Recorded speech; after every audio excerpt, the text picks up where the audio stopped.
اگر 10,000 ٹن بارش ہو لیکن اللہ کا فیصلہ نہ ہو تو کوئی پانی کا قطرہ سمندر کی سیپ میں موتی نہیں بن سکتا. لیکن 10 کلو پانی برسا دے اللہ چھوٹے سے بادل سے اور حکم دے دے کسی قطرے کو، سیپ کو حکم دے دے کہ تو منہ پھیلا دے، اور قطرے کو حکم دے دے تو موتی بن جاتا، اسی وقت موتی بن جاتا. اس لیے لمبی تقریروں میں اگر کمی ہو جائے بوجھ صحت یا ذوق تو آپ لوگ یہ نہ سوچیے کہ آپ بہت تھوڑا وقت ملا. تھوڑے وقت کی فکر نہ کیجیے، اللہ کی رحمت اور مشیت کی فکر کیجیے، کیونکہ اللہ سبحانہ وتعالیٰ ارشاد فرماتے ہیں وَلَوْلَا فَضْلُ اللَّهِ عَلَيْكُمْ وَرَحْمَتُهُ مَا زَكَىٰ مِنكُم مِّنْ أَحَدٍ أَبَدًا. اگر اللہ کے فضل، اللہ کی مہربانی، اللہ تعالیٰ کی رحمت اے اصحاب نبی صلی اللہ تعالیٰ علیہ وسلم تمہاری قسمتوں میں ہماری مشیت نہ ہوتی تو مَا زَكَىٰ مِنكُم مِّنْ أَحَدٍ أَبَدًا، تم میں سے قیامت تک کوئی پاک نہیں ہو سکتا. تو معلوم ہوا کہ نبی کی صحبت میں بھی مشیت الہیہ ضروری ہے. اگر پیغمبر بھی چاہے، حضرت نوح علیہ السلام نے اپنے بیٹے کے لیے ہدایت چاہا مگر نہیں ہوا، کافر کا کافر مرا. سرور عالم صلی اللہ علیہ وسلم نے بھی خواجہ ابو طالب کے لیے بہت چاہا کہ کلمہ پڑھنے، نہیں کلمہ نصیب ہوا. تو معلوم ہوا کہ صحبت شیخ کے ساتھ اللہ تعالیٰ کی رحمت بھی ضروری ہے. اس لیے جو لوگ بزرگوں کی صحبت میں آتے جاتے ہیں ان کو حق سبحانہ و تعالیٰ سے کیا وجہ ہے. آپ تنہائی میں وقت ہو تو میں بتا دوں، ہم اپنے بزرگوں کے طریقے پر چل رہے ہیں. اگر ہمارا یہ طرز عمل آپ کو پسند نہیں ہے تو میں آپ کو چھوڑ سکتا ہوں، اپنے بزرگوں کو نہیں چھوڑ سکتا ہوں. آپ میرے شیخ مولانا شاہ ابوالحق صاحب دامت برکاتہم کو راضی کر لیجئے. اگر وہ انڈیا میں ہیں، ان کے لیے مشکل ہے، تو مفتی رشید احمد صاحب دامت برکاتہم جو مفتی تقی عثمانی اور معارف عثمانی کے جو استاد ہیں، آپ ان سے مسئلہ لکھوا لائیے. یہی ہمارے 2 مشیر ہیں تو میں جاری کر دوں گا. استعمال نہیں ہوتا وہاں بھی آپ پرچہ دیجیے. ٹونگی میں ڈھاکہ میں 20 لاکھ کا مجمع ہوتا ہے. تبلیغی جماعت والے رائے میں کتنا مجمع ہوتا ہے؟ لاؤڈ اسپیکر استعمال ہوتا ہے. ارے کوئی عمل تو رہنے دو جو صحابہ سے مشابہت ہو کچھ، اس کو ہر چیز میں نئی چیز، ہر چیز میں نئی چیز. اب جہاں ہوتا ہے وہاں ہمارا مجبوری ہے، وہاں مجبوری ہے اور نماز ہو جاتی ہے. میں کب کہتا ہوں کہ نماز نہیں ہوتی، لیکن استعمال نہ کرنا بہتر. استعمال کرو. تقریر میں حضرت نے اجازت دی، خطبے میں مفتی رشید احمد صاحب نے اجازت دی. مفتی رشید احمد صاحب ناظم آباد 4 نمبر میں ہیں. ان سے پوچھ لو کہ آپ نے کیوں منع کیا اختر کو. آپ وہاں سے اجازت نامہ لاؤ، اسی دن میں نہ شروع کروں تو پھر کہو میں اپنے بڑوں کو کیسے ناراض کر دوں. اب ہر شخص پرچہ لکھ کے میں چاہے کہ میں اس کی اتباع کروں یا مفتی رشید احمد صاحب کی بات مانوں. بتاؤ. مفتی رشید احمد صاحب جو مولانا رفیع عثمانی، مولانا تقی عثمانی جیسے علماء کے استاد ہیں، انہوں نے ہم کو مشورہ دیا کہ تم استعمال نہ کرو. اگر کوئی پڑھتا ہے استعمال کرتا ہے اس کے پیچھے بھی نہ پڑھو، نماز ہو جاتی ہے. لیکن ہمارے لیے یہی ہدایت کی گئی کہ استعمال نہیں کرنا چاہیے. جہاں لاؤڈ اسپیکر اچانک فیل ہو گیا تو اتنے کوئی نمازیں غارت ہو گئی. جن کی مثالیں آپ دے رہے ہیں وہاں جیسا انتظام یہاں نہیں. دیکھ لو بجلی فیل ہو گئی تھی ابھی، اگر نماز ہو رہی ہوتی کیا ہوتا، کتنی نمازیں غارت ہوتی. حرم شریف کی بات چھوڑو، وہاں اس قدر زبردست انتظام بجلی کا ہے کہ کبھی اس کا اتنے بڑے بڑے جنریٹر، اور پھر ہم کوئی دلیل نہیں پیش کرتے. ہمارے پاس دلیل ہمارے بزرگ لوگ ہیں. بس آپ تھوڑی سی زحمت کیجیے. حضرت مفتی رشید احمد صاحب دامت برکاتہم ناظم آباد 4 نمبر 4G/13 ان کا پتہ ہے، نوٹ کر لو. ان سے کہہ دو کہ بھائی آپ اجازت دے دیجیے اختر کو کہ وہ لاؤڈ اسپیکر استعمال کرے. اور جب میرے شیخ آ جائیں، مولانا شاہ راؤ صاحب حج سے پہلے تشریف لاتے ہیں، ان سے اجازت لے لیجیے، میں بالکل کروں گا. لیکن میں ہر شخص کی اتباع تو نہیں کر سکتا. آپ بتاؤ ہم اپنے بزرگوں کی اتباع کریں یا عام لوگوں کی؟ بتاؤ بھائی. بس ٹھیک ہے. یہ ہمارے 2 بزرگ ہیں. ایک تو حفیظ الامت تھانوی رحمۃ اللہ علیہ کے خلیفہ ہیں. اب دنیا میں کوئی اور خلیفہ نہیں رہ گیا. حضرت کے 150 خلیفہ سے سب کا انتقال ہو گیا. ایک خلیفہ حکیم الامت مجدد ملت کا زندہ ہے، جن کے لیے دعا کیجیے اللہ ان کا سایہ ہم پر اور دراز رکھے. اور مفتیوں میں ہمارے سرپرست مفتی رشید احمد صاحب دامت برکاتہم میں اللہ ان کے سایہ حیات کو ہم پر قائم دائیں. میں نے خود کوشش کی، بارہا میں اس پر بڑی دیر تک بحث بھی کی کہ اجازت مل جائے. لیکن کیا آج آپ لوگوں کو ایک نعمت اور ملے گی، مگر مفت میں ملے گی. وہ یہ ہے سید الاستغفار. بخاری شریف کی حدیث ہے کہ جو شخص یہ دعا کرے گا،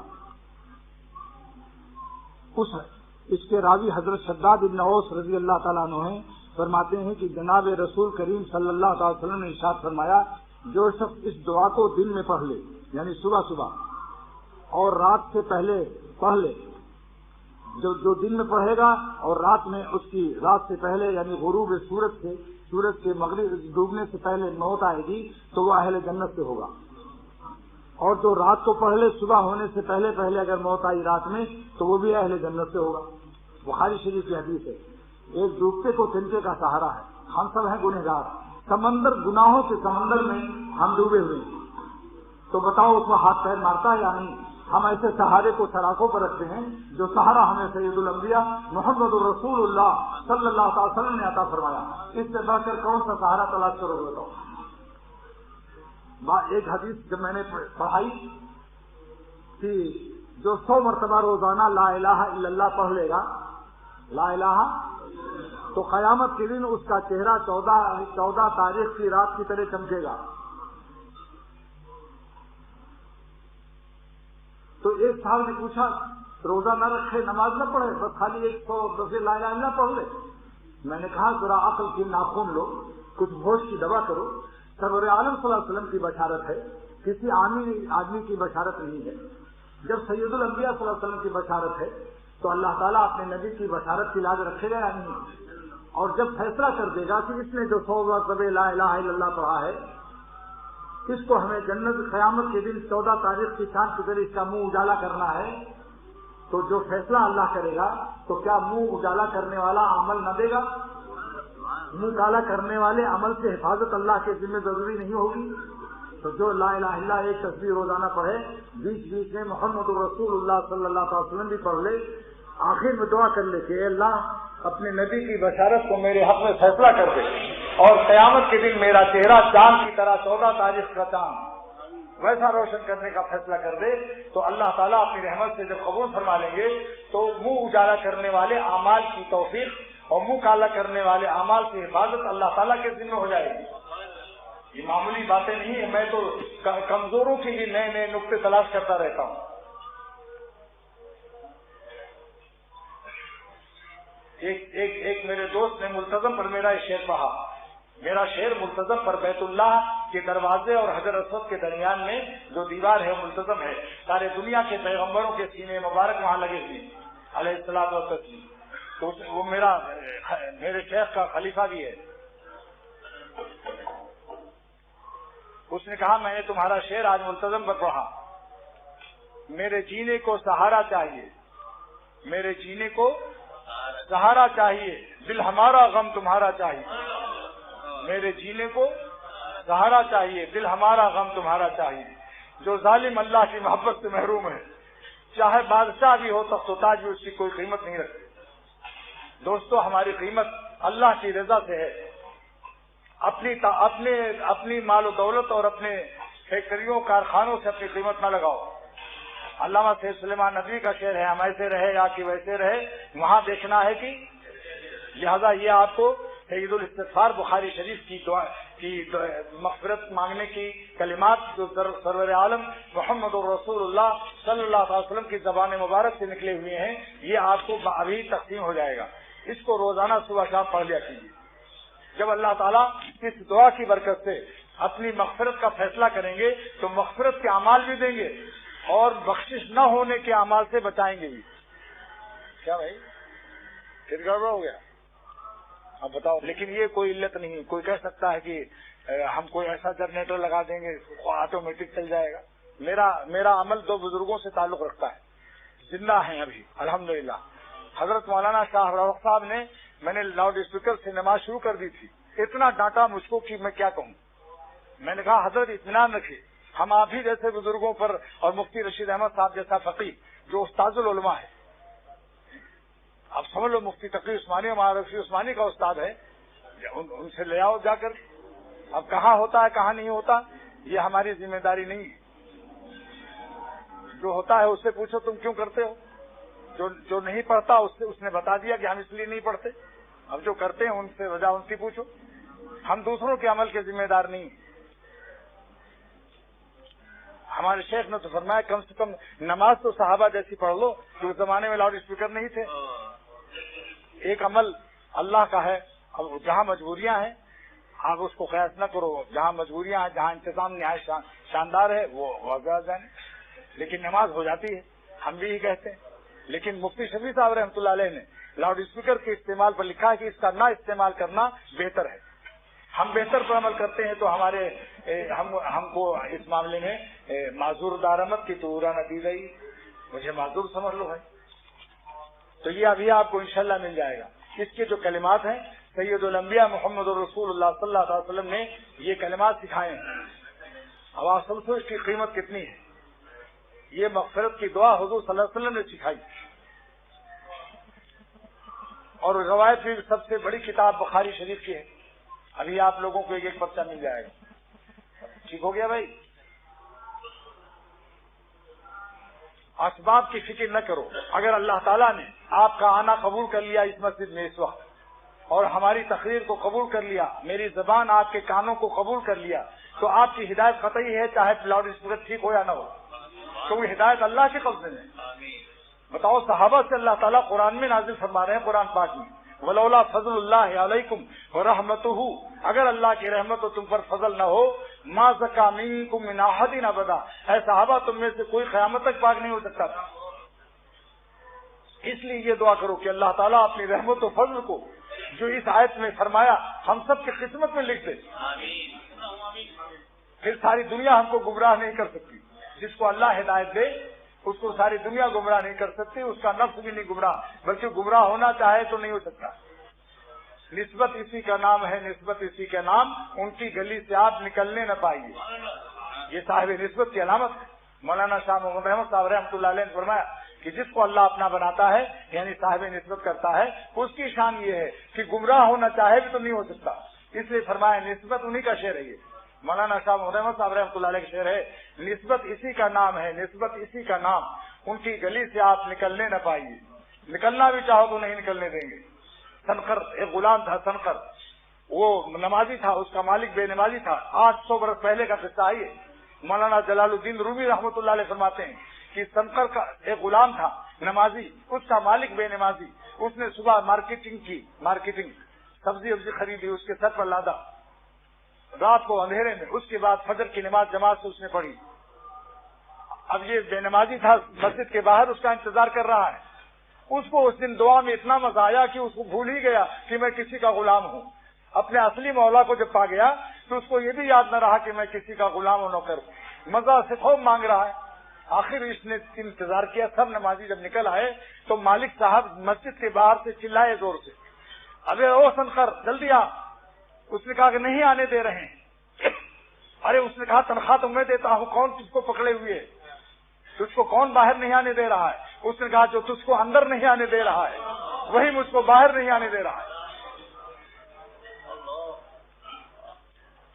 تو میں نے آج جو آیت تلاوت کی تھی وہ ایک خاص مضمون تھا، گو اب اس وقت ہم اس کی پوری تفصیل نہیں کر سکتے، لیکن بتا رہا ہوں کہ اللہ والوں کی صحبت کے باوجود جو لوگ اللہ والے نہیں بنتے، خانقاہوں سے رابطہ، مشائخ سے مرید ہونے کے باوجود جو لوگ اللہ کے ولی نہیں بنتے، اس کے 4 سبب کو اس آیت میں اللہ تعالیٰ نے بیان فرمایا۔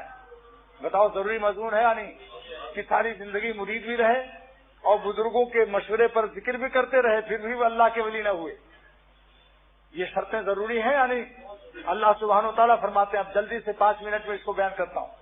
اللہ سبحانہ و تعالیٰ ارشاد فرماتے ہیں کہ والذین جاہدوا فینا، جو اللہ والوں کی صحبت میں رہتے ہیں لیکن 4 شرطوں پر عمل نہیں کرتے، مجاہدہ نہیں کرتے ہمارے راستے میں، ان کے لیے ہم دروازے نہیں کھولتے۔ ان اللہ لمع المحسنین، ان کو خاص تعلق میرا نصیب نہیں ہوگا۔ وہ 4 شرطیں کیا ہیں؟ نمبر 1، تفسیر روح المعانی سنیے، علامہ آلوسی اور سید محمود بغدادی مفتی بغداد لکھتے ہیں کہ اللہ والوں کی صحبت کے ساتھ اگر 4 شرطیں نہیں ہوں گی تو ہم اللہ کے ولی نہیں ہو سکتے۔ شرط اول یہ ہے کہ الذین اختاروا المشقۃ فی ابتغاء مرضاتنا، جو لوگ مجھ کو خوش کرنے کے لیے اپنی خوشیوں کو قربان نہیں کرتے، یعنی مجھ کو ناخوش کر کے حرام خوشیاں امپورٹ کرتے ہیں، سڑکوں پر عورتوں کو دیکھتے ہیں، لڑکوں کو دیکھتے ہیں، VCR دیکھتے ہیں، سینما دیکھتے ہیں، ننگی فلمیں دیکھتے ہیں، جس شادی بیاہ میں ریکارڈنگ اور عورت مرد مخلوق کھانا کھاتے ہیں اور اللہ کی نافرمانی و غضب ہوتا ہے، وہاں بھی پہنچ جاتے ہیں، مخلوق کو خوش کرنے کے لیے ہم کو ناخوش کرتے ہیں۔ تو پہلی شرط یہ ہے الذین اختاروا المشقۃ فی ابتغاء مرضاتنا، جو اللہ تعالیٰ فرماتے ہیں کہ جو ہم کو خوش کرنے کے لیے سارے دنیا کو ناراض کر دیتے ہیں، سارا جہاں خلاف ہو پرواہ نہ چاہیے، پیش نظر تو مرضی جانانا چاہیے، پھر اس نظر سے جانچ کر تو کر یہ فیصلہ کیا کیا تو کرنا چاہیے، کیا کیا نہ چاہیے۔ تو پہلی شرط کیا ہے کہ اللہ تعالیٰ کو خوش کرنے کے لیے ساری دنیا کی خوشیوں کو برباد کر دو۔ شاعر بزرگ فرماتے ہیں ہم نے لیا ہے درد دل کھو کے بہار زندگی، ہم نے لیا ہے درد دل کھو کے بہار زندگی، ایک گلے تر کے واسطے میں نے چمن لٹا دیا۔ اور خواجہ صاحب فرماتے ہیں ساری دنیا کی نگاہوں سے گرا ہے مجذوب، ساری دنیا کی نگاہوں سے گرا ہے مجذوب، تب کہیں جا کے تیرے دل میں جگہ پائی ہے۔ نمبر 2، سمجھ لیا آپ نے اس شرط کو، جو لوگ حرام خوشیوں سے اپنا دل خوش کر رہے ہیں کیسے ولی اللہ ہو جائیں گے؟ لیکن یہ پرچہ بھی یاد رکھنا کہ اگر غلطی کبھی ہو گئی تو ہے، زہر سانپ نے کاٹ لیا تو تریاق بھی آپ دے رہا ہوں آج آپ کو کہ جنہوں نے خطائیں کی ہیں اللہ کو ناراض کیا، اس دعا کی برکت سے اس کو رو رو کے مانگیں صبح شام انشاءاللہ۔ نمبر 2 شرط ہے الذین اختاروا المشقۃ فی نصرۃ دیننا، جو لوگ اللہ کے دین کے پھیلانے پر اللہ والوں کے ساتھ مدد کرتے ہیں، دین کے پھیلانے کے لیے کوشش کرتے ہیں، خالی خود دیندار نہیں بنتے، سارے عالم کو دیندار بنانے کی فکر کرتے ہیں، وہ بھی ولی اللہ بن جائیں گے صحبت اہل اللہ کی برکت۔ شرط نمبر 3 کیا ہے الذین اختاروا المشقۃ فی امتثال اوامرنا، جو میرے ہر حکم کو بجا لاتے ہیں، کوئی بھی حکم ہو، رمضان شریف آیا روزہ رکھتے ہیں، تراویح پڑھتے ہیں، حج کا زمانہ آیا حج فرض ہے حج کرتے ہیں، زکات فرض ہے زکات حساب کر کے دیتے ہیں، علل حساب نہیں، کروڑوں روپیہ خیرات کر دے نفلی اور زکات ادا نہیں کرتے، یہ شخص جہنم میں جائے گا، کیونکہ زکات فرض ہے۔ اس کی مثال جیسے 1000 رکعت نفل روزانہ کوئی پڑھے اور فرض نماز نہ ادا کرے، خود فیصلہ کر لو، بولیے صاحب، رات بھر نفل پڑھتا ہے ایک شخص مگر جماعت فجر کی نماز جماعت سے نہیں پڑھتا، فرض چھوڑ رہا ہے، تو بعضے لوگوں کو دیکھا خوب خیرات کرتے ہیں، مسجدیں بنوا رہے ہیں، غریبوں کو کھلا رہے ہیں، مگر زکات نہیں ادا کرتے حساب کے ساتھ، ایک ایک پائی کا حساب کر کے زکات نکالنا فرض ہے۔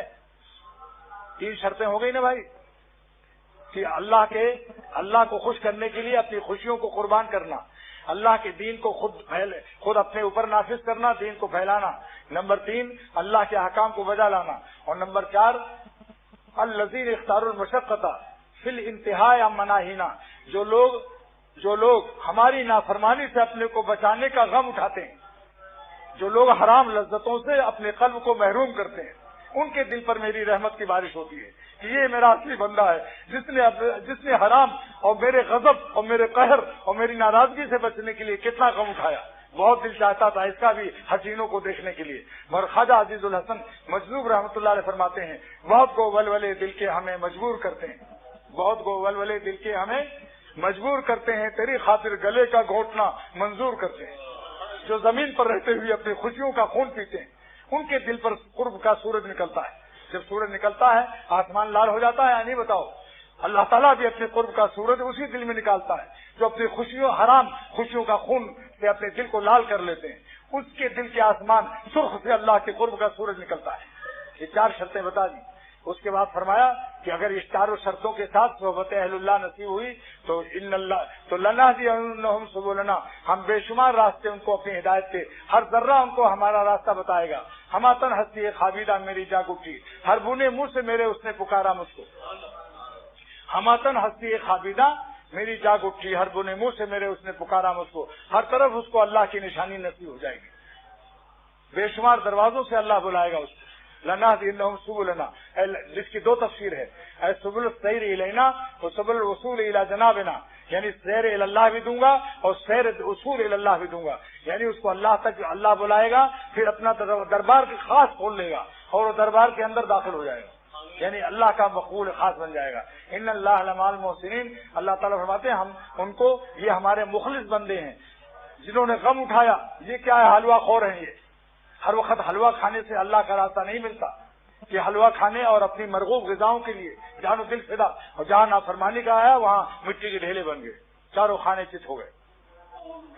سوچ لو اس کو، یہ مخلص ہے، یہ آپ بتاؤ، آپ کا کوئی دوست ہو، کہہ دو اس کو، آپ سے کہے خوب انڈا کھاؤں گا، آپ کا پراٹھا حلوہ کھایا کروں گا، آپ بڑے اچھے پیارے دوست ہیں، لیکن آپ کوئی تکلیف کی بات اس کو کہتے کہ جاؤ دوا لے آؤ میرے لیے، یا کوئی مشقت، تو کیسا تکلیف، یہ ہمارے یہ سب کام آپ نہ بتائے کیجیے۔ میری دوستی آپ کے ساتھ حلوہ خوری کی ہے، بس بلوا خوری کیجیے، بلائیں اٹھائیے، غم اٹھائیے اللہ کے راستے میں۔ پھر کہتا ہوں اللہ جس نے خدا کے راستے میں غم اٹھانے سے فرار اختیار کیا، یہ ظالم اللہ کا مخلص نہیں ہے۔ اگر ایک مخلص ہوتا تو اللہ کے کو راضی کرنے کے لیے جان بھی دے دیتا۔ آپ بتاؤ ہم پر کیا فرض ہے، محبت کیا کہتی ہے؟ جان تم پر نثار کرتا ہوں، میں نہیں جانتا وفا کیا ہے۔ اب میرا شعر سنو، یہ تو دوسرے کا ہے۔ میں نے جان دے دی میں نے ان کے نام پر، عشق نے سوچا نہ کچھ انجام پر۔ بھائی زیادہ سے زیادہ گناہ نہ کرنے سے موت واقع ہو جائے گی، اس موت کو قبول کر لو۔ جان دے دی ہم نے ان کے نام پر، عشق نے سوچا نہ کچھ انجام پر۔ اللہ تعالیٰ سے بڑھ کر کون ہے جس پر جان دو گے؟ دنیا کے لوگوں پر، معشوقوں پر جان دو گے، تمہاری جان پر ہزاروں لاتیں ماریں گے، قیامت تک گالیاں بھی ملیں گی۔ کہاں جا رہے ہو دوستو؟ ارے یہ کیا ظلم کر رہا ہے کہ مرنے والوں پہ مر رہا ہے، جو دم حسینوں کا بھر رہا ہے، بلند ذوق نظر نہیں۔ بس میرا مضمون آج کا ختم ہو گیا۔ اب یہ جو ہے اس کو تقسیم کر دیجیے، دعا کر لیجیے، اللہ تعالیٰ عمل کی توفیق دے اور اپنی رحمت سے ہم سب کو اللہ والی حیات دے۔ اور سب سے بڑی درد دل سے دعا کرتا ہوں، خوب غور سے سن لو، دل کی گہرائیوں سے دعا کر لو کہ اے خدا ہم آپ پر جان فدا کر دیں، مگر ہم حرام خوشیوں کو اپنے اندر درآمد نہ کریں۔ اے خدا ہماری زندگی کی ہر سانس آپ پر قربان ہو، ایک سانس بھی ہم آپ کو ناراض نہ کریں۔ دعا میرے لیے بھی دعا کرو، ہم آپ کے لیے دعا کریں۔ اللہ اختر کو، اس کی اولاد کو، اور آپ سب کو، آپ کے اولاد کو، خاندان کو بھی، سب کو اللہ والا بنا دے، 100% فرما بردار بنا دے۔